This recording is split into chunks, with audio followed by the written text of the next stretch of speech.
Le monde d'à peu près. Bonjour chers auditeurs, ravi de vous réaccueillir pour une nouvelle émission du monde d'à peu près. Alors autour de la table, on a une invitée d'honneur. Je vais commencer par présenter mes chroniqueurs. Nicolas, bonjour. Bonjour. Et Ludovic, bonjour. Bonjour. Et enfin, notre invitée, qui est une invitée, eh bien on a Chloé Framery. Eh bien, bonjour. Bonjour Chloé, ravi que tu sois parmi nous autour de cette table. Ravi aussi. Je sais que beaucoup te connaissent déjà, mais je vais quand même faire une rapide introduction pour que les gens sachent à qui on a affaire quand on parle de Chloé Framery. Donc Chloé, elle est déjà belge, franco-belge, mais vivant en Suisse. Alors elle a fait beaucoup de choses dans la vie. Elle est très active, elle a toujours été active militante, on va dire. Elle fait partie de syndicats, de différentes associations, de différents mouvements. On pourra peut-être en parler. Elle a été professeure de mathématiques jusqu'à très peu. Elle s'est mise en année sabbatique. Elle a eu des déboires justement par rapport à ses activités militantes.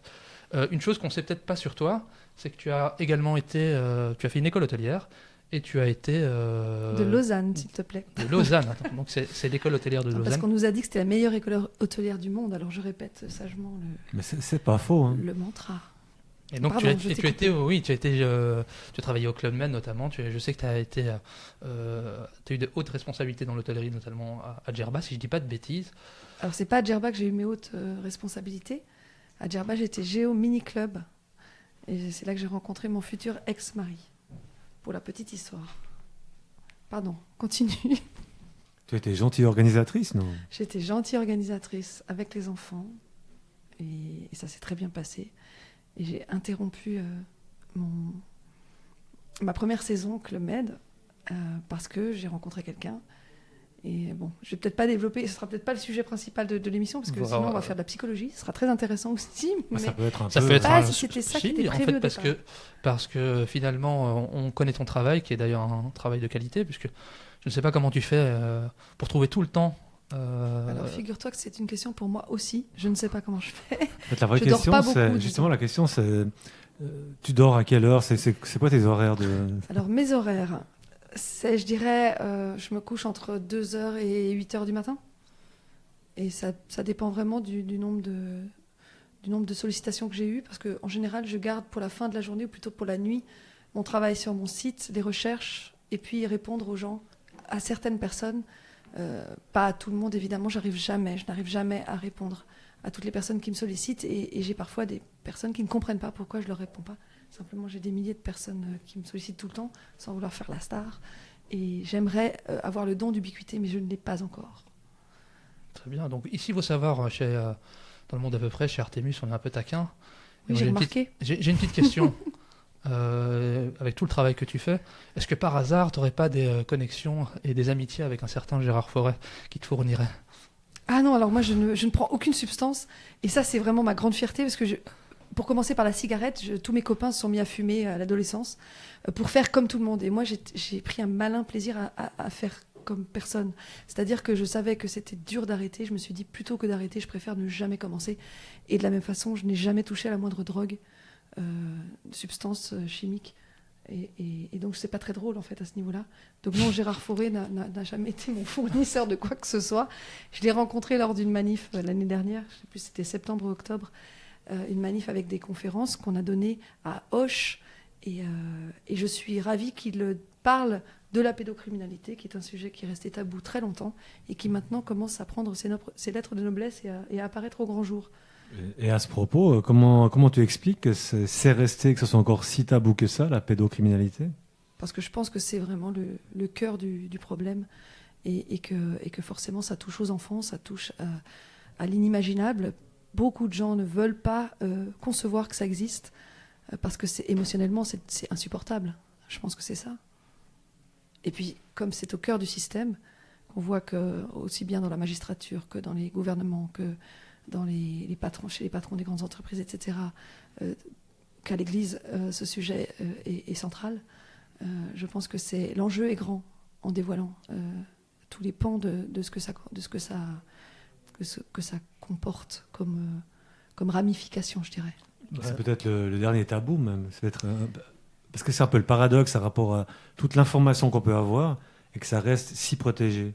C'est peut-être le dernier tabou Je absolu. pense que c'est l'ultime tabou, oui. Il y a un paratonnerre, c'est-à-dire que soit le rôle de l'Église, quand on parle de pédophilie, c'est toujours lié à l'Église catholique, ou alors les prédateurs isolés, ou la consommation sur Internet. Exactement, ça s'est concentré sur l'Église. Il y a eu un film d'ailleurs qui a été fait. Je connais des victimes qui ont témoigné dans ce film. C'était, je ne sais plus exactement le titre, on va le retrouver. Et il me semble justement que ça s'est concentré sur l'Église et comme tu dis, sur les prédateurs isolés, sans jamais parler de réseau et sans jamais parler des hauts fonctionnaires ou des dirigeants qui étaient concernés aussi par cela. Mais aujourd'hui, on voit que ça sort. Donc, on encourage. Toutes les vérités, je pense, sont bonnes à dire. Et pour y aller par palier, il faut aussi rappeler que toutes les professions qui travaillent avec des enfants attirent des pédophiles, un mot qui n'est pas très bien choisi. Évidemment, on n'attire pas les mouches avec du voilà, vinaigre. Et je pense que les gens qui sont des prédateurs d'enfants se rapprochent des milieux, justement, où il y a des enfants. Mais on en parle peu quand c'est, par exemple, dans le milieu associatif, etc. Voilà. Il y a beaucoup de choses dont on parle peu. Tu veux qu'on Pas, développe? oui. On va essayer. De plus en plus, heureusement. heure. De plus en plus, heureusement. Mais c'est vrai que certaines personnes, la plupart des gens n'ont pas encore le courage ou alors la force d'affronter des vrais problèmes qui sont insupportables, comme ce genre de fléau. Oui, mais non, c'est des sujets qui sont très durs à aborder, puisque ça amène à être confronté à une réalité qui est très moche. Ouais. Donc c'est vraiment difficile, mais pour le coup, je pense que quand même, il y a des choses qui se bougent, puisque notamment, on en entend de plus en plus parler de l'affaire Epstein, par exemple. Par exemple, alors ça c'était 2019, j'étais ravie que ça sorte vraiment dans les médias mainstream, comme on dit. Une affaire de réseau, justement, de ramification avec le livre noir. On a vu qu'il y avait beaucoup de chefs d'État qui étaient impliqués, notamment Clinton. Et ça a permis de mettre un pied dans la porte pour que les consciences puissent commencer à comprendre. Alors, ça n'a pas fait grand bruit très longtemps, mais c'est vrai que en ce moment, c'est en train de ressortir et on rappelle aussi les liens qu'il avait avec Bill Gates, notamment. Est-ce que ça a atteint la presse grand public Alors, je suis une très mauvaise référence pour te répondre, puisque je ne suis pas très cliente et pas très friande de ce genre de médias officiels. Je les consulte pour savoir ce qui s'y dit, pour avoir un petit peu la température et pour aussi prélever les sources officielles que j'étale très souvent pour étayer mes propos. Mais je t'avoue que c'est pas l'information qui me convainc le plus en général. Et d'autant que l'affaire Epstein, c'est quand même resté assez flou pour le grand public, mais même si on est plus spécialisé, ça reste. Tu parlais du petit livre noir. Ouais. On n'a jamais eu réellement au grand public la liste réelle de tous les gens qui sont dans ce petit livre. Effectivement, ça n'a jamais été publié, mais par contre, vous pouvez regarder sur mes réseaux et sur mes canaux, vous aurez tous les détails. Mais oui, comme toujours. On mettra d'ailleurs à la fin tous les liens pour retrouver les travaux de Chloé Framery. Oui, on donnera les liens vers son site et son Telegram et tous les réseaux sur lesquels vous pourrez les retrouver, où elle partage du contenu de qualité d'ailleurs. Pour en revenir justement à cette affaire Epstein, je pense qu'elle est très intéressante puisque beaucoup de gens en fait, c'était quelqu'un qui faisait chanter les gens, et notamment des hauts scientifiques et autres. Ce qui nous amène à se poser la question des possibilités que des gens qui ont manigancé, on va dire, la crise covidienne, aient été on tenait des dossiers sur ces personnes pour qu'ils justement amènent à mettre en place des solutions pour endiguer la pandémie qu'ils n'auraient jamais faites auparavant. Qu'est-ce que tu en penses de cette piste-là ? Moi, j'en pense que j'aime bien sourcer tout ce que je dis et que je ne fais pas de spéculation sans avoir vraiment les preuves. Et je n'ai pas les preuves de cela. On peut le supposer, bien sûr, mais tant que je n'ai pas vraiment les preuves incontestables, je préfère pas donner des informations que je n'ai pas vérifiées. Mais on sait par exemple que Bill Gates était dans le livre noir. On sait qu'il était dans le Lolita Express. Alors, dans le livre noir, je ne l'ai pas vu. Je sais qu'il était ami avec Epstein, mais en reconsultant récemment justement la liste, je l'ai pas vu. Donc je sais qu'il était proche de Epstein et aussi on peut parler de Ghislaine Maxwell, qui elle a été condamnée et qui était aussi un rouage important de cette cette organisation, exactement. Mais par contre, c'est pas le sujet que j'ai le plus creusé, je t'avouerai, des sujets que j'ai abordés ces 3 dernières années. Mais justement, tu as quand même abordé des sujets très différents. Oui. On va dire que tu as un domaine de compétences qui est très large, mais toi, tu résumerais comment ton action? Comment tu pourrais expliquer? Elle est holistique, mon cher. Holistique. Non, mais Oui, vraiment, que... si on fait une synthèse de tout ce que tu veux présenter, ou tout ce qui t'intéresse, ou toutes les activités que tu as, ce serait quoi un peu une synthèse pour expliquer ce que tu fais? La synthèse, réellement? c'est que tout ce qui est injuste et mensonger me donne envie de creuser et de dévoiler. J'ai vraiment une réaction épidermique à ça, quoi, à l'injustice et les mensonges. Je ne sais pas si c'est mon histoire de famille qui le veut, mais en tout cas, je ne peux pas m'empêcher de vouloir rectifier les mensonges. C'est aussi mon côté prof, il ne faut pas oublier que je suis prof. Hein. Tu as dit, je suis une ex-prof. Je ne suis pas encore une ex-prof, puisque je suis encore au tribunal fédéral pour avoir gain de cause et rétablir justement la justice et la vérité sur la procédure inique et procédure du type procès en sorcellerie qui m'est tombée dessus et pour laquelle aucun manquement à mes devoirs d'enseignante n'a été relevé. C'est vraiment des choses périphériques, anecdotiques, interprétées qui ont donné lieu à mon licenciement. Oui, sur ton site d'ailleurs, tu as publié, on peut voir la liste des 9 griefs qui te sont griefs. reprochés. Et c'est presque comique. C'est par un moment. sketch. Oui, non, ça pourrait être intégré dans un spectacle, je pense. Ça le sera certainement un jour, peut-être.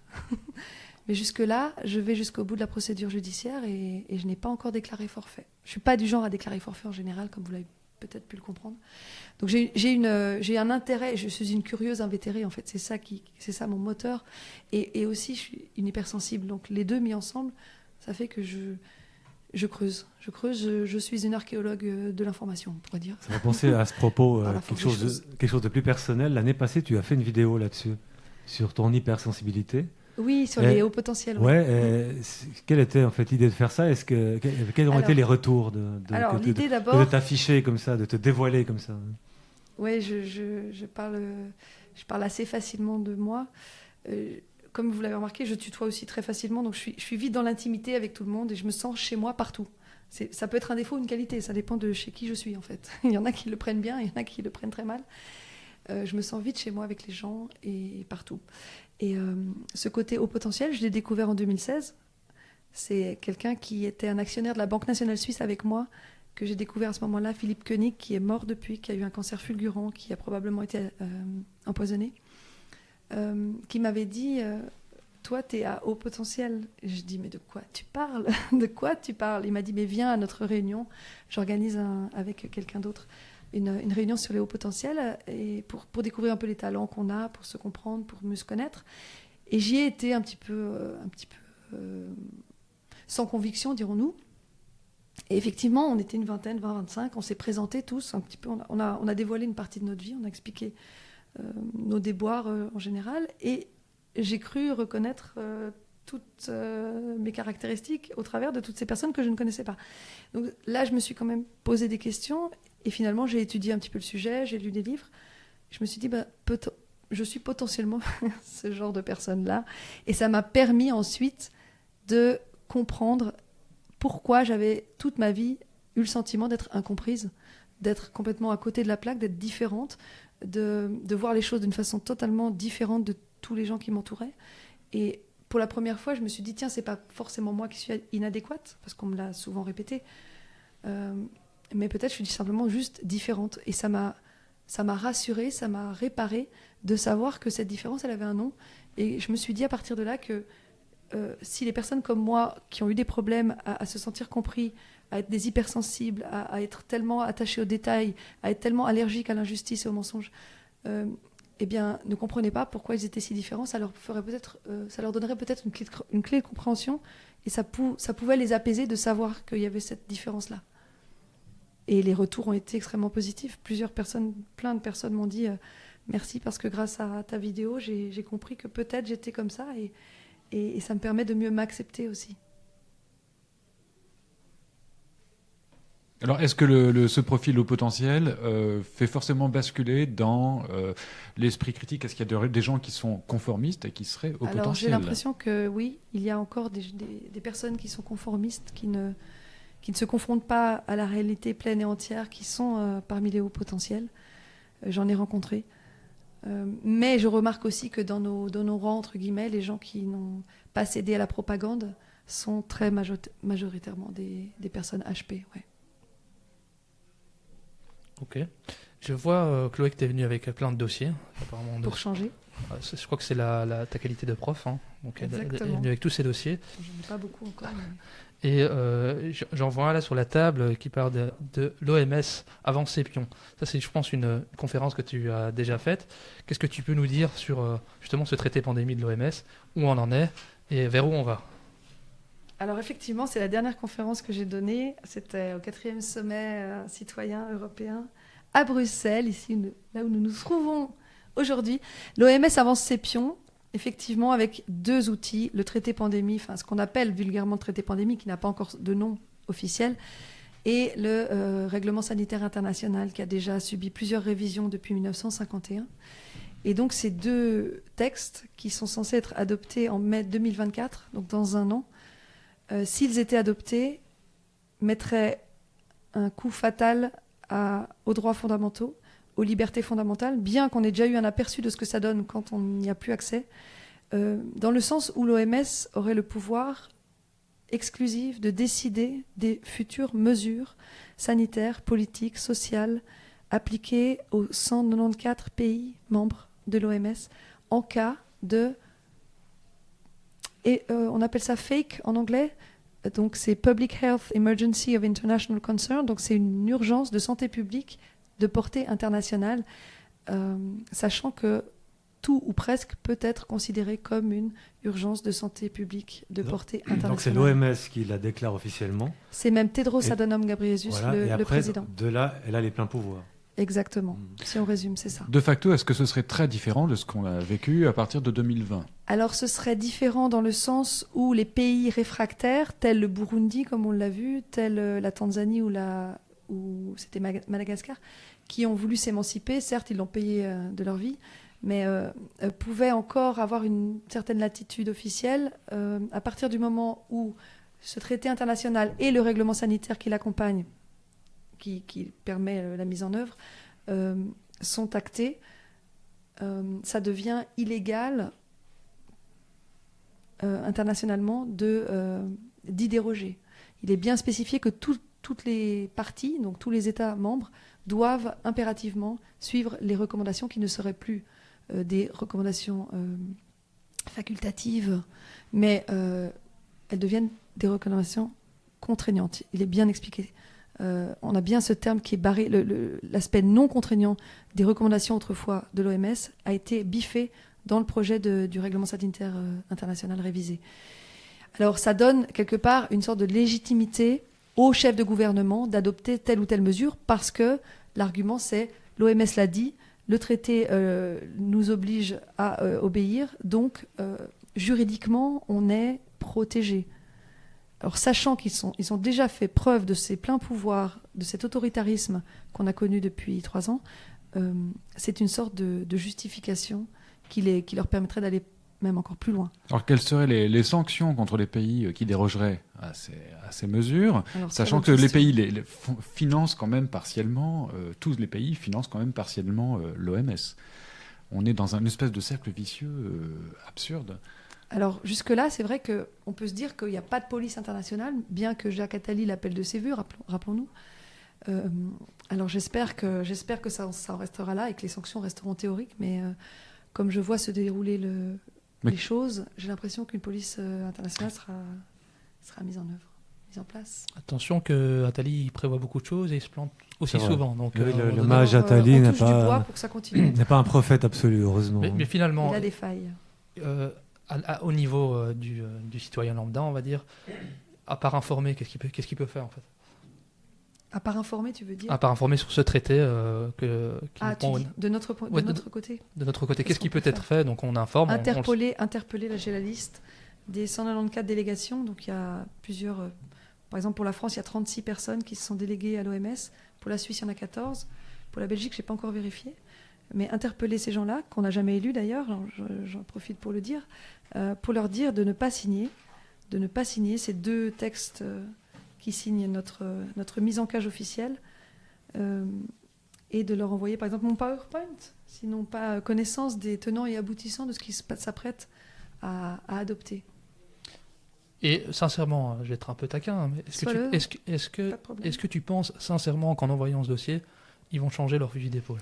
Ce que je pense, et ce que j'ai vu depuis ces 11 ans que je milite et que j'informe, c'est que ces gens-là sont très sensibles au qu'en dira-t-on, à l'avis du public. Ils le répètent de façon incessante qu'ils ont besoin de l'adhésion de la population. Et qu'une fois qu'une information est plus largement connue, ils reculent en général. On a vu avec le traité TISA, moi j'étais membre du comité Stop TISA, le traité de libre-échange qui permettait aux multinationales de s'accaparer tous les services, y compris les services publics dans les 50 pays concernés par ce traité. Eh bien, avec tout le ramdam qu'on a fait, pas que moi, on est nombreux sur le globe, on a interpellé même nos élus, on a des parlementaires qui ont déposé des motions, des questions urgentes sur ce sujet pour dire surtout cessons les négociations avec les autres pays sur TISA. Eh bien, TISA s'est évaporé, a cessé d'être négocié. C'était négocié à Genève quand même depuis 2012. Et ça a été concomitant d'ailleurs avec l'élection de Trump en 2016. Il y a des choses sur lesquelles on a des leviers et on voit bien qu'ils ont une direction, qu'ils ne lâchent pas le but, mais que les chemins peuvent changer en fonction de la réaction du public. Et moi, je compte vraiment sur cette réaction qui n'est pas si contrôlable que ça, malgré l'ingénierie sociale, malgré la propagande, malgré les censures. Qui ne le serait quand même encore moins aujourd'hui qu'elle ne l'était il y a 3 ans, a priori. Oui, absolument. Ouais. Il y a beaucoup de gens quand même qui ont fait un chemin. Il y a des gens qui ont compris, voilà. En partie aussi avec les effets de ces injections qu'on nous a décrites comme des vaccins. Et je pense que en voyant les dégâts que ça a donné, les morts, les maladies chroniques, les cancers fulgurants, je ne vais pas vous refaire la liste, eh bien, de nombreuses personnes se sont réveillées. Donc je compte sur eux. Tu as de l'espoir donc pour... Je suis une éternelle optimiste, oui. Mais est-ce qu'on a, dans ce que tu proposes d'écrire aux non-élus, aux délégués, est-ce il y a une feuille type, quelque chose qu'on peut utiliser, il n'y a plus qu'à compléter, envoyer, Alors, qui est déjà en place? Je n'ai pas connaissance d'un courrier type, mais ça, il suffit de le faire. Je pense que quelqu'un ne va pas tarder à le faire et à ce moment-là, on diffuse, nous les canaux, nous les médias non censurés. Mais nous ne sommes pas censurés, enfin pas encore. Pas encore. En tout cas, je pense qu'on est comme l'eau. Si on ne prend pas le torrent principal, il y a toujours les petits ruisseaux sur les côtés qui permettent d'arriver. L'info, on ne peut pas la taire, on ne peut pas l'étouffer indéfiniment, la vérité. Elle finit toujours par arriver, elle prend l'escalier. Elle met plus de temps, mais elle arrive. Qu'est-ce que tu penses alors tu ne vis pas en Belgique, mais qu'est-ce que tu penses de l'hypothèse qui postule que la dernière manifestation en Belgique, mais ça pourrait être dans n'importe quel autre pays, mais qui a attiré beaucoup de monde, combien de personnes 300 000, 350 000, 300 000 dans les chiffres officiels, hein, aurait été quand même la cause de la cessation des mesures sanitaires. Je pense que c'est tout à fait vraisemblable. Qu'elle n'était pas déjà que ce n'était pas déjà programmé que Vous n'avez pas eu, par exemple, la suspension de certaines professions dont les personnels n'étaient pas vaccinés. Je crois que votre gouvernement a reculé sur certains points, contrairement à la France qui a été plein pot. Nous, on a été un petit peu épargnés en Suisse, parce qu'on est justement au cœur de toutes ces organisations internationales qui décident depuis 3 ans de la sauce à laquelle on va être mangé. Je parle de l'OMS, de l'ONU, je parle du Forum économique mondial, je parle de Gavi aussi, qui est juste à côté de l'OMS. Il y a également l'Organisation mondiale de la météorologie et le PNUE qui chapeaute le GIEC au sujet de la propagande climatique. On a beaucoup de choses beaucoup d'organisations qui siègent à Genève. Donc je me dis qu'au cœur du cyclone, ça bouge toujours moins et qu'il ne s'applique pas des mesures aussi drastiques étant résident en Suisse et en particulier à Genève. Et on a eu la possibilité de circuler, d'avoir accès à des professions. Il n'y a pas eu d'empêchement de travailler pour les soignants, ni pour les pompiers, ni pour les gendarmes, pour les gens qui n'étaient pas vaccinés, par exemple. C'est peut-être aussi dû au fait que la Suisse est promis un avenir différent dans le plan mondial qui pourrait arriver. Alors, de nouveau, ça c'est de la spéculation, c'est probable, mais on n'a pas tous les détails. Je sais, par exemple, on va reparler un petit peu de l'agenda 2030, des 17 buts du développement durable qui viennent de l'ONU. Donc, en septembre 2015, on a eu ces buts qui ont été dévoilés par l'ONU. Et on voit aujourd'hui que l'agenda favorise justement les 17 objectifs. Les 17 objectifs, il n'y a pas de S à 17, décrits par cet agenda présenté comme les clés du bonheur. On parlera peut-être aussi du Happitalisme, qui est une initiative onusienne également, qui nous dit qu'en 2050, on sera tous libres et dans un bien-être absolu grâce au développement durable. Et on voit que derrière rien, mais ça, nous serons heureux. Oui, c'est ça. On a vu Ursula von der Leyen qui parle du digital, qu'il n'y a pas de puce, il n'y a pas de digital sans puce. On voit que le PDG de Nokia, Pekka Lundmark, nous disait en mai 2022 au Forum économique mondial que toutes les fonctions du téléphone portable seraient en 2030 à l'intérieur de notre corps, qu'il s'agissait de digitaliser les 70% de la société qui n'était pas encore digitalisée, autrement dit, de rendre tout ce qui existe numérique. Là, je viens de voir qu'il y a des lampadaires, des smart. Chaque fois qu'on vous dit smart quelque chose, smart city, smart car, smart money, smart light ou je ne sais quoi, ça veut dire, la traduction littérale, c'est intelligent, mais ce que ça veut dire, en fait, c'est que c'est connecté et que ça permet de collecter des datas et de nous surveiller. Et là, je viens de voir justement ces lampadaires qui se déploient à Lausanne, donc c'est en Suisse toujours, qui permettent de collecter des datas. Ils ne s'en cachent même pas. On va sur le site de Orange et ils décrivent le phénomène et que grâce à la 5G et à ces nouveaux lampadaires, eh bien, on collecte toutes les datas des personnes de ce qui se passe autour du lampadaire et ça permet de mettre en place les smart cities, les villes intelligentes. C'est le slogan « Nous vous devons plus que la lumière ». Ah oui, à lire en 3 strates, à comprendre de plusieurs façons, oui. Mais à force d'informer, de rechercher de l'information, de la stocker, de la traiter, est-ce qu'on passe pas à côté de la vie, en fait? On n'en oublie pas de vivre. Alors c'est pour ça que je mets un point d'honneur après chaque manif, après chaque conférence, après chaque réunion, après chaque voyage militant, de faire une after. Alors je sais que les francophiles anglophobes n'aiment pas ce terme, parce que j'utilise un terme anglophone, une after, mais c'est vraiment pour vous donner l'idée de la fête après l'engagement. C'est-à-dire que moi, je ne fonctionne pas en étant toujours dans le sacerdoce et dans le devoir accompli. J'ai besoin de me détendre, j'ai besoin de voir mes amis, j'ai besoin de danser, j'ai besoin d'aller au resto, de manger, de boire des verres pour célébrer, de célébrer. En fait, le mot, c'est célébrer. Je ne conçois pas la vie sans joie. Et c'est ça, je pense, qui me permet de tenir. Durant mon parcours militant, j'ai rencontré beaucoup de militants et beaucoup de militants qui étaient découragés, qui étaient fatalistes et qui, finalement, avaient une santé qui se dégradait au fil de leurs actions, puisque ne voyant pas de lumière au bout du tunnel, ne voyant pas d'amélioration manifeste, eh bien, avait tendance à se dire ça ne sert à rien ce que je fais. Et moi, je suis pas du tout dans cette optique-là. Tout ce que je le fais pas avec un objectif précis en tête. Je le fais parce que ça m'appelle, parce que ça vibre en moi, parce que je ne peux pas faire autrement et parce que j'ai l'impression de contribuer à quelque chose qui me fait me lever le matin, pour lequel je me sens utile.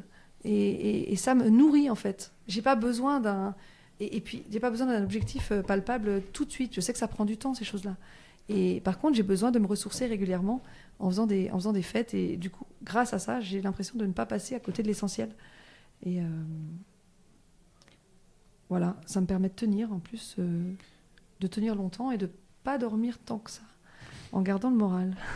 J'ai entendu dire, je ne sais plus, peut-être Ariane Biran qui disait qu'il fallait se méfier comme de la peste de ces gens-là qu'on croit de notre côté, mais qui sont en fait malgré eux, des agents démoralisants et qui, en fait, jouent le rôle d'agents doubles sans le vouloir, qui sont sincèrement du côté... il n'y a pas de duplicité chez eux, mais ils nous tirent vers le bas. Exactement.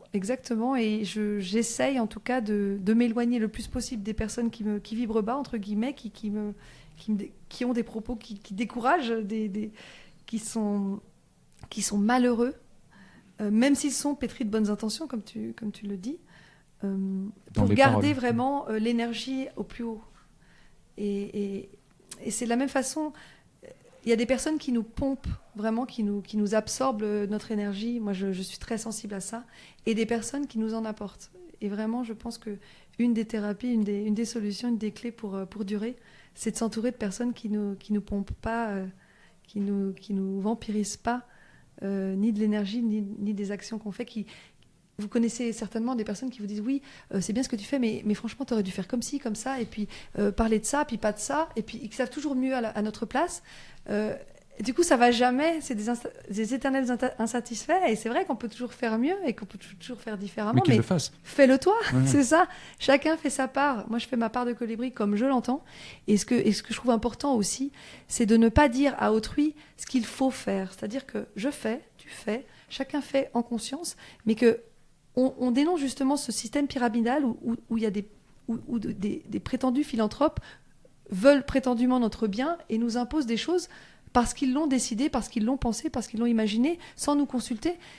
Mais la clé pour moi, c'est la liberté, la souveraineté. Chacun est libre et souverain pour son corps, pour sa vie. Personne ne sait à ma place ce qui est bon pour moi. Personne ne sait à ta place ce qui est bon pour toi. Et je pense que ce principe-là, il est important à garder en tête, même si on a des bonnes intentions. L'enfer en est pavé, d'après ce qu'on dit. Mais malgré tout, je ne vais pas décider du bonheur de quelqu'un d'autre. C'est vraiment... Et je pense que c'est aussi la perspective qui nous fera devenir des vrais adultes indépendants et réfléchis et autonomes, qui fassent que chacun décide pour soi-même ce qui est bon. Il n'y a pas de prophète, il n'y a pas de star, il n'y a pas de messie, il n'y a pas d'idolâtrie, il n'y a pas besoin d'admirer, juste être, écouter ce qu'il y a en nous. Je pense qu'on est tous capables. Et arrêter de s'en remettre à une personne ou une pensée extérieure, une idéologie. Mais est-ce que, justement, je vais me faire l'avocat du diable, est-ce que tu penses que tout le monde en soit capable ? Parce que finalement, même dans le monde, on va dire, de la résistance, de la dissidence, appelez-le comme vous voulez. De la dissonance. Il y a beaucoup d'idolâtrie. Nicolas finalement. est taquin aussi. Il y a beaucoup d'idolâtrie. Oui, et je le déplore. Et de sauveurs, et de personnes qui attendent le sauveur. À solution, solution clé en main. Voilà. Mais partir du moment où... Justement, tu fais comment, toi ? Parce que tu as rencontré plein de gens, tu es sur tous les fronts, tu es partout, même si tu fais des afters. Et comment tu arrives à concilier ça ? Je veux dire, comment tu peux... Il y a peut-être des alliances que tu as faites, ou des gens que tu as rencontrés, c'était peut-être pas les bonnes personnes. Et ça peut porter à préjudice aussi. Comment tu peux calculer tout ça ? Ça peut être violent aussi. Rien du tout, c'est ça le problème. Ouais, peut-être c'est ça. Je ne sais pas si c'est un problème, mais en tout cas, moi je suis spontanée et je le suis encore plus depuis toutes ces histoires, parce que tout ce qui me paraissait stable, mon travail, mon logement, a été remis en question avec le Covid. Donc vraiment, je vis dans l'instant et j'écoute mon instinct beaucoup plus qu'avant. Alors je fais encore des erreurs, bien sûr, mais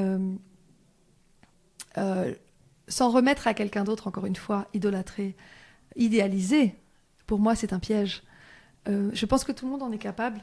Si on s'écoute vraiment, si on mange un petit peu plus sainement, ça permet d'être vraiment relié à soi. Se faire confiance, en fait, ça part de là. Moi, je reviens de loin parce que je ne me faisais pas du tout confiance. J'avais une très mauvaise image de moi petite. J'ai eu des conditions d'enfance qui n'étaient pas géniales à ce niveau-là. Et c'est un travail de comprendre qui on est, de s'accepter, de s'aimer. C'est un travail que je pense que chacun doit faire ou peut faire ou pas. Et je pense que c'est un choix. Moi, j'ai choisi ça. J'ai choisi la vie. J'ai choisi d'être heureuse malgré tout et de comprendre qui j'étais pour être en paix. Et à partir du moment où on est en paix avec soi-même, ça c'est une idée que j'ai en tout cas, on peut être disponible pour les autres. C'est important à mon avis de soigner l'intérieur pour être là à l'extérieur.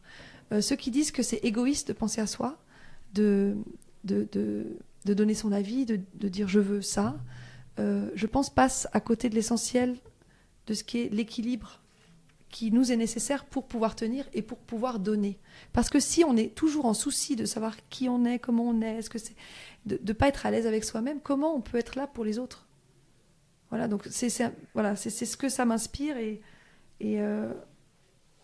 je pense qu'un petit peu d'égoïsme permet d'être vraiment, vraiment altruiste ensuite. C'est le principe de la catastrophe aérienne. Il faut d'abord mettre un masque soi-même avant d'équiper les autres. Exactement. Et pour en revenir à ce que disait Nicolas, c'est vrai qu'on te voit partout, à Genève, demain à Lausanne, à Bruxelles, à Paris, à New Lyon. York. Bientôt Non, à New York, non, pas encore. je ne suis pas retournée depuis très longtemps aux États-Unis. Finalement, tu es sur beaucoup de fronts. Oui. J'ai l'impression que tu privilégies la quantité à la qualité. Enfin, est-ce que, justement, c'est ça ma question. Est-ce que finalement, à force de... Et c'est nouveau, hein, l'avocat du diable, hein, et le côté taquin que j'ai. Est-ce que, avec tous ces combats, tu ne privilégies pas justement cette quantité plutôt à la qualité des travaux que tu peux faire? Alors, je t'invite à lire mes travaux. Là, j'ai un petit dossier de 68 pages sur l'OMS. J'en ai un autre de 50 pages sur GESDA.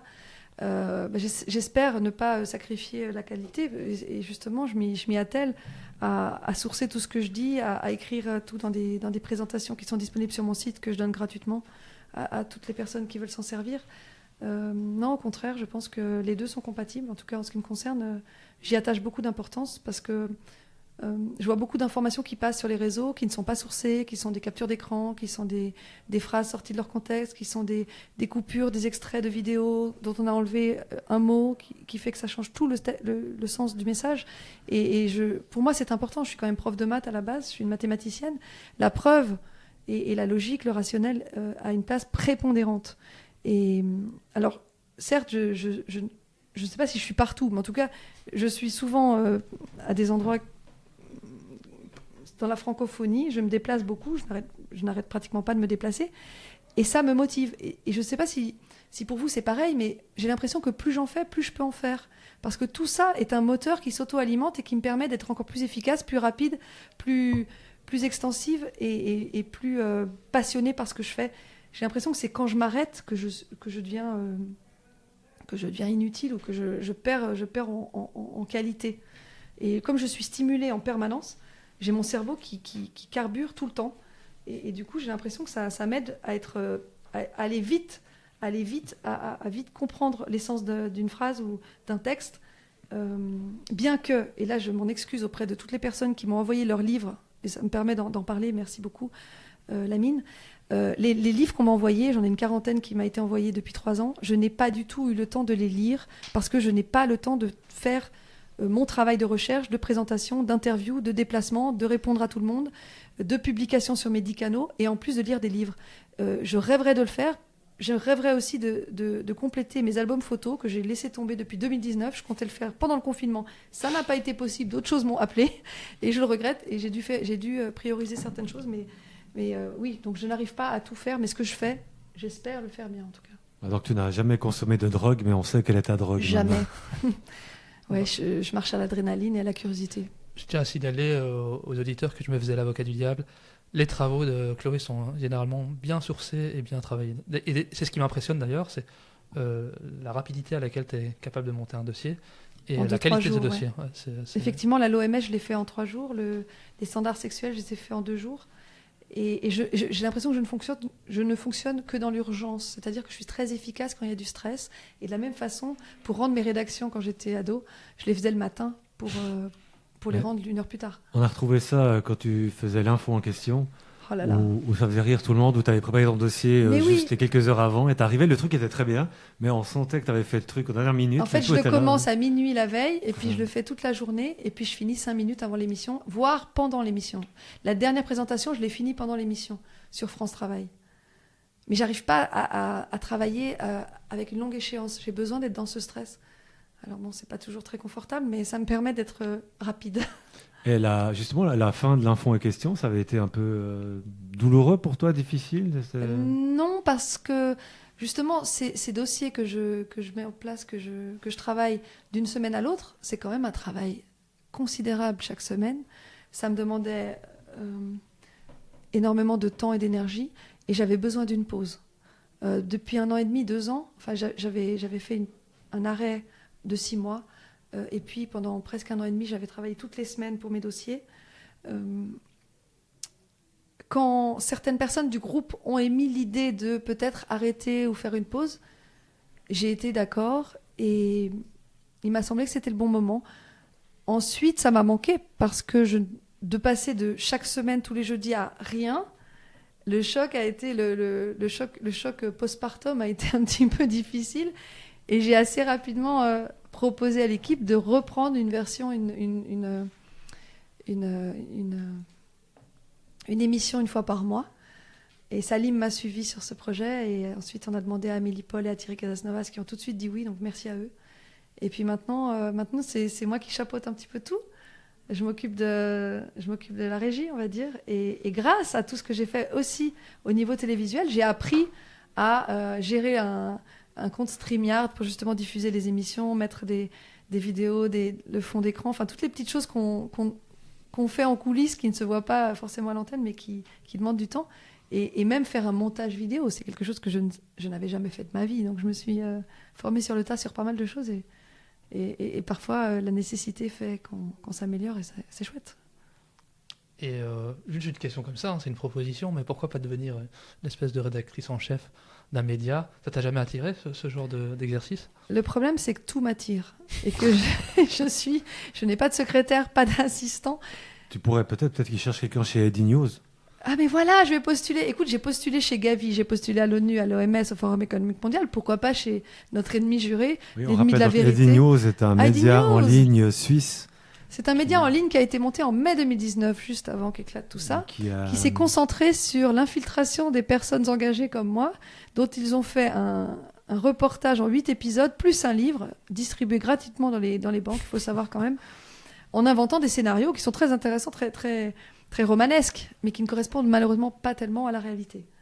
Et d'ailleurs, Eddie News est en train de couler lamentablement de sa belle mort. Je ne sais pas s'il y a un karma, ou en tout cas... on les accompagnera jusqu'au déclin sans aucun problème. Ouais, ce serait l'équivalent de Conspiracy Watch. C'est un bébé Conspiracy Watch en Suisse. D'accord. D'ailleurs, non, j'allais faire un amalgame avec autre chose, mais... Attention, pas d'amalgame. Pas d'amalgame, on a bien compris. Non, mais on était, avant qu'il nous amène sur le sujet d'Daily News, sur la possibilité d'avoir un média... Oui, alors, tout est possible. Aujourd'hui, tout est possible. Peut-être que je monterai un média. Pour l'instant, c'est pas dans mon agenda, mais à terme, pourquoi pas. J'ai une carte de journaliste. On pourrait continuer avec une équipe. Après, ayant été dans plusieurs équipes, dans de multiples groupes, comme tu l'as souligné en introduction, à chaque fois, ou presque à chaque fois, on a eu des infiltrations, des personnes qui ont fait capoter. Bon. Ça vous dit quelque chose, non? Non, on connaît pas. Je vois que Nicolas fait un petit air entendu. Je pense qu'on s'est compris. Pas du tout. Je ne sais pas de quoi tu parles. Quand les groupes prennent de l'importance, et oui, sachez que fatalement, il y a des gens qui s'infiltrent et qui sabotent finalement les projets en cours. Et donc, pour cette raison-là, j'ai décidé depuis, en tout cas le Covid, de voyager seul, de naviguer seul, et de ne pas avoir de matelot à mon bord pour être sûr de pouvoir continuer sans être trop entravé. Alors les médias ont joué le rôle autrefois des infiltrés, parce qu'ils m'ont mis pas mal de bâtons dans les roues. Ils ont contribué d'ailleurs à mon licenciement.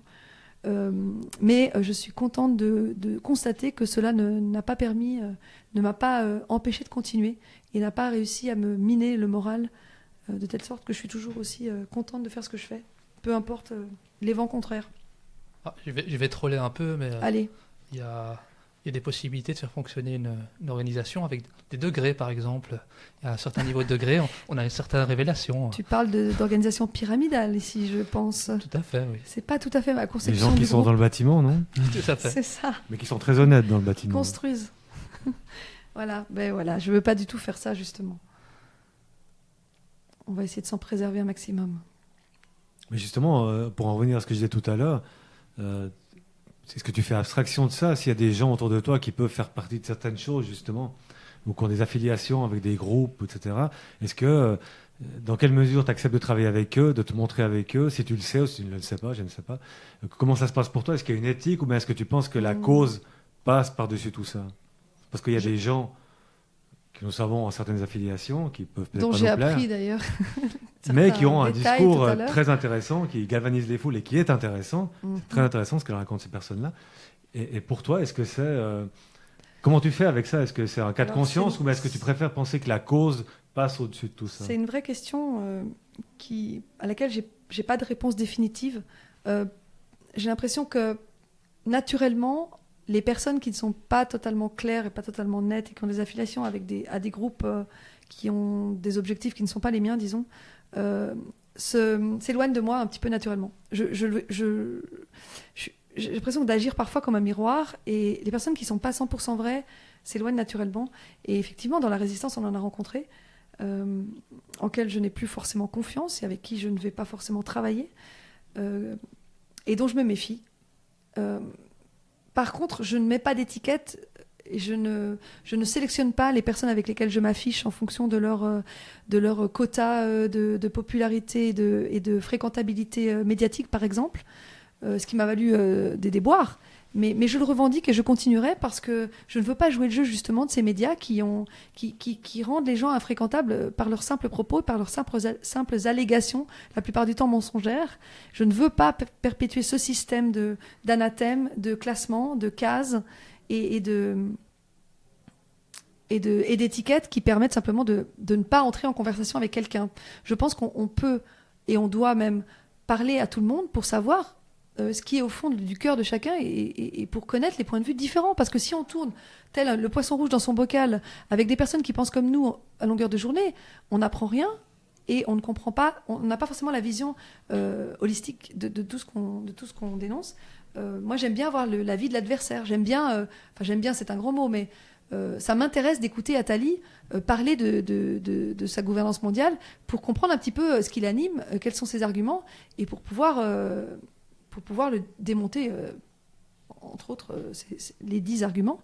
J'aime bien connaître l'ennemi, en fait. Voilà, tu parles vraiment de l'ennemi, mais je parlais plus oui, d'alliance que tu peux avoir. Mais en fait, je ne fais pas d'alliance. C'est comme je l'ai dit tout à l'heure, je préfère rester un électron libre. Je te dis, avec tous les déboires que j'ai eus dans les propres groupes que j'ai montés moi-même, et parfois des personnes que j'ai recrutées, qui se sont liguées contre moi par la suite, erreur de casting.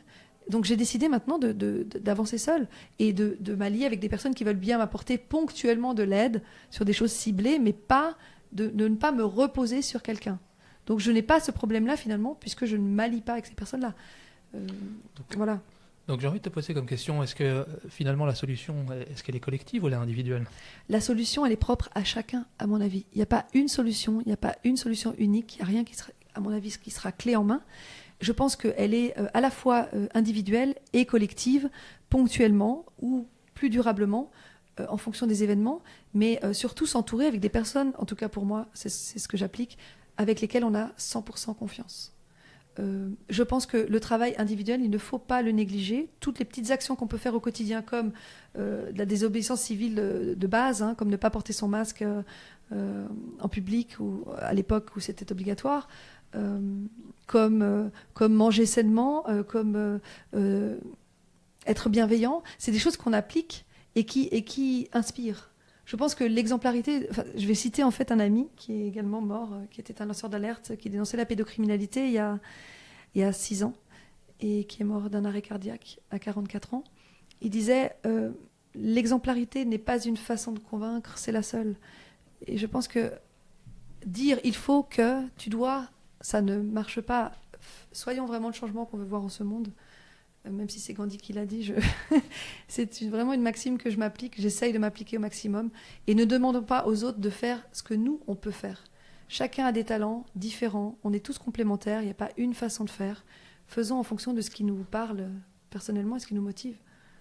La vie est courte. Gandhi, qui aimait bien les enfants, quand même, faire attention, oui, ça je fait sais une bien, boucle mais assez c'est pour ça, encore une bizarre. fois, tu as un exemple d'un propos qui est émis par une personne qui n'est pas forcément 100% Exactement. intègre, mais le propos est juste. Le propos est juste, absolument, c'est ce que je disais tout à l'heure. Mm. Si votre pire ennemi vous dit que 2 plus 2 font 4, il faudra toujours dire oui. Effectivement. Aussi, il dit que ça va. Il y a des vérités immuables qui, même dites par notre pire ennemi, restent vraies. Il y a aussi un autre concept que j'aimerais bien voir avec toi, qu'on entend beaucoup parler sur les réseaux et autres, c'est le terme d'opposition contrôlée. On n'arrête pas d'entendre Alors ne compte pas sur moi pour faire de la délation. Non, certainement pas, mais juste savoir ce que toi t'en penses.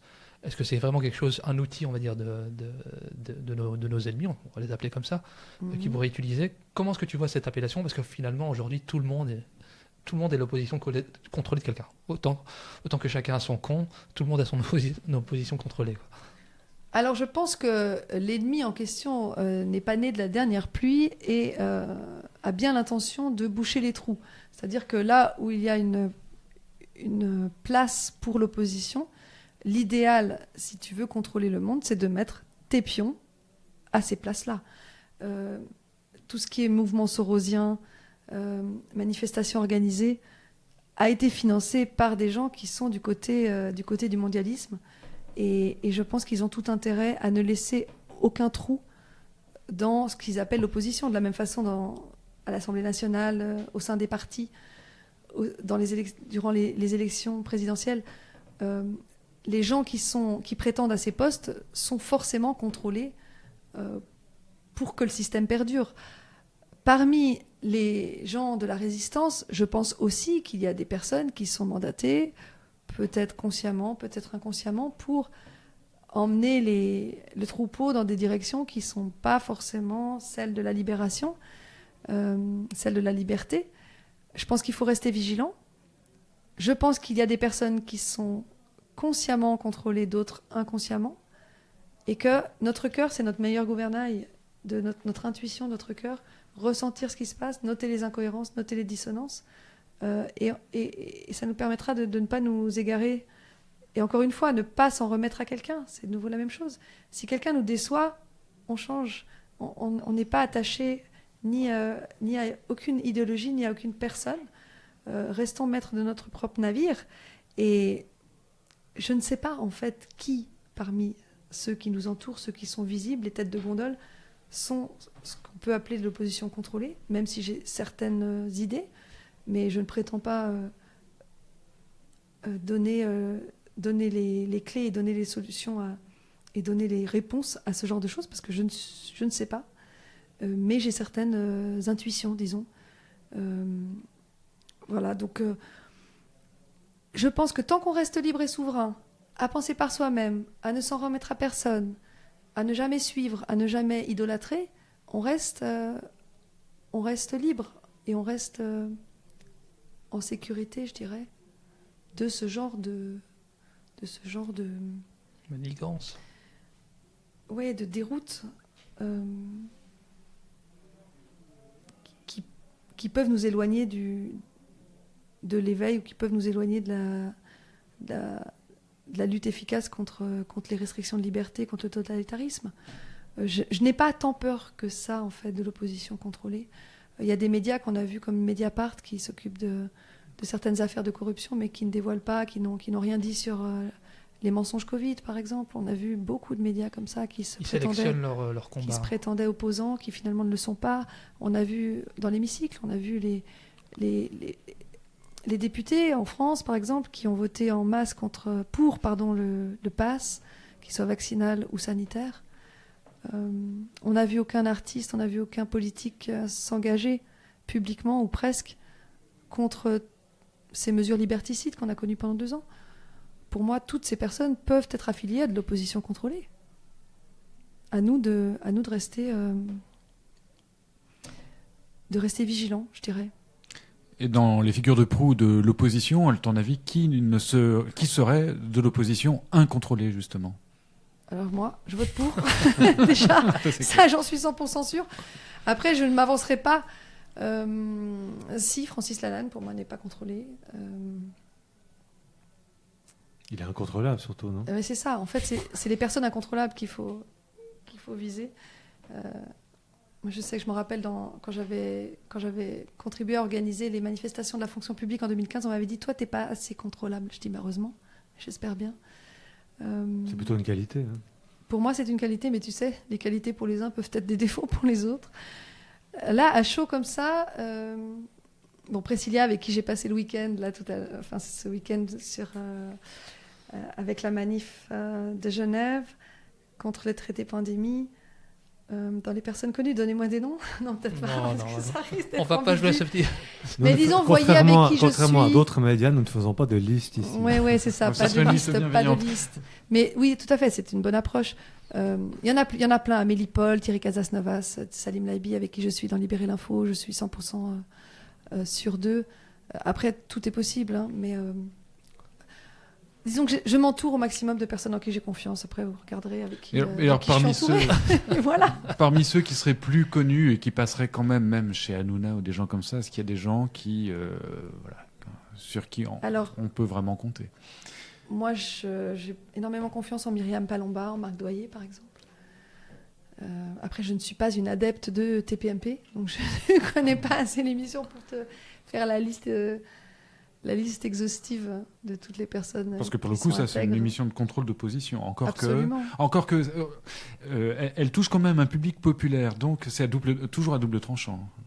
Je pense qu'ils ne peuvent pas tout contrôler, justement, et qu'il y a des interventions comme celle de Justine Triet, la réalisatrice du Festival de Cannes, il y a quelques jours, qui a fustigé le gouvernement français, qui a sorti des vérités qui dérangent et qui a été acclamé par la foule, par la salle. Voilà, donc je pense que le milieu artistique, d'ailleurs, est un des vecteurs de vérité qui n'a pas été encore censuré complètement. Et je pense que des interventions comme celles qu'on a vues pourront encore advenir. C'est gentil de dire que c'est un vecteur de vérité, le milieu artistique, quand même. Alors, on ne les a pas beaucoup entendus durant les années sombres, mais c'est un lieu... Les plus sombres. Alors, je ne m'engagerai pas sur les plus. J'assume le superlatif. Je te le laisse. Mais disons que c'est un espace où potentiellement, il peut y avoir des interventions non contrôlées qui arrivent, qui adviennent et qui permettent de remettre quelques églises au milieu de quelques villages. Alors on verra, on attend les artistes maintenant un petit peu plus en force, avec un positionnement. Même si je sais que vous avez des doutes, moi, l'éternel optimiste se dit que... Du côté des artistes. Du moment que le réveil se fait ou que le courage vient, puisque je crois que plus on est nombreux, plus ça donne du courage aux gens. Les artistes sont nourris par le système. Les artistes sont nourris par le système, et si le système ne change pas, les artistes ne changeront pas. Donc ils vont suivre le vent de nouveau. Donc ils seront un peu ridicules. Si jamais les artistes se réveillent un jour, ce sera un peu tard, et là on va les mépriser définitivement. Écoute, il y a aussi des canaux qui sont non contrôlables comme Internet, qui permettent aux artistes de se faire connaître, de faire connaître leur travail. D'ailleurs, on l'a vu, plusieurs artistes qui se sont positionnés et qui continuent à avoir des entrées dans leur spectacle. Je pense à Ingrid Courrèges notamment, qui malgré la censure, malgré l'invisibilisation par les médias, ont une certaine visibilité. Je pense qu'à l'heure d'Internet, ils l'ont acquise, effectivement. Les artistes qui ont éclaté, entre guillemets, avec cette crise-là. Effectivement. Alors que les autres sont restés, ils ont leur précaré, ils ont tout ce qu'il faut, ils ne vont pas en sortir. Et je pense que justement, c'est d'autant plus facile pour ces artistes qui sont déjà connus, qui ne se sont certes pas prononcés durant ces 2 années, 2020-2022, qui peut-être, avec certains effets dans leur famille, sur leur propre santé, auront ce courage-là d'enfin dénoncer, et je pense qu'on pourra leur pardonner à ce moment-là, en tout cas pour ma part. Il y a eu Eric Clapton notamment. Eric Clapton, exactement, c'est à lui que je pense. Je pense qu'il n'est jamais trop tard. C'est vrai. De toute façon, que ce soit, on le disait plus tôt, idolâtrie, oublier l'idolâtrie, oublier le sauveur, etc. Exactement, oui. Que ce soit de l'opposition contrôlée ou pas, que ce soit des artistes ou pas, qu'est-ce que la personne en face de moi a à dire? Est-ce que c'est bon à prendre? Si c'est bon à prendre, je le prends. Je pense que c'est surtout... Toujours filtrer, ne jamais tout prendre, ne jamais rien prendre, il y a toujours du bon. Choisissons, restons maîtres de nos décisions, de nos pensées, et il n'y a pas d'être parfait, il n'y a pas de sauveur, effectivement. On a tous nos défauts, nos qualités, on a tous des côtés qu'on n'aime pas, on n'a pas les mêmes idées, et heureusement. Et on n'a pas besoin de valider en bloc tout ce que pense quelqu'un, tout ce que dit quelqu'un. C'est tout à fait ça. Je pense que c'est un bon moyen de conclure notre émission du Monde d'à peu près avec Chloé. Sauf si tu as quelque chose à ajouter. Oh, j'aurais plein de choses à ajouter, mais il faudrait, alors pour il faudrait des heures. Non, mais alors pour ça, on va inviter nos auditeurs à aller retrouver ton travail sur ton site. chloéframery.ch. Voilà, tu as un Telegram également, oui, tu as une chaîne Odyssée. Canal Info officiel, Odyssée, vous aurez tous mes canaux. D'ailleurs, sur le site, il y a une formule sympathique qui résume beaucoup de choses, c'est que tu dis, je ne suis pas complotiste, je suis complétiste. C'est ça sympathique. Mais oui. Je sais plus, ça date il y a quelques années justement, quelqu'un m'avait dit ça, ou c'est moi qui avais dit ça. Je sais plus exactement d'où ça vient, mais j'avais bien aimé cette formule. Et il y a aussi cette phrase de Mark Twain qui dit qu'ils ne savaient pas que c'était impossible, alors ils l'ont fait. Arrêtons avec les freins, oublions qu'on a des limites, oublions nos préjugés et puis allons-y, quoi. Eh ben, c'est une super conclusion. Merci beaucoup à toi, Chloé, d'avoir fait le déplacement Merci à au vous studio de d'Artemus. m'avoir reçu. Et t'as vu, c'est luxueux comme studio. La Belgique en force, Voilà. j'adore. Vous êtes Tu restés pourras faire notre authentique. promotion, toi qui vois beaucoup de gens, et nous Avec les envoyer. plaisir. Chers auditeurs, ravis que vous ayez été parmi nous. Merci Chloé, merci Ludo et Nicolas, et à une prochaine. Merci à toute l'équipe. Ciao.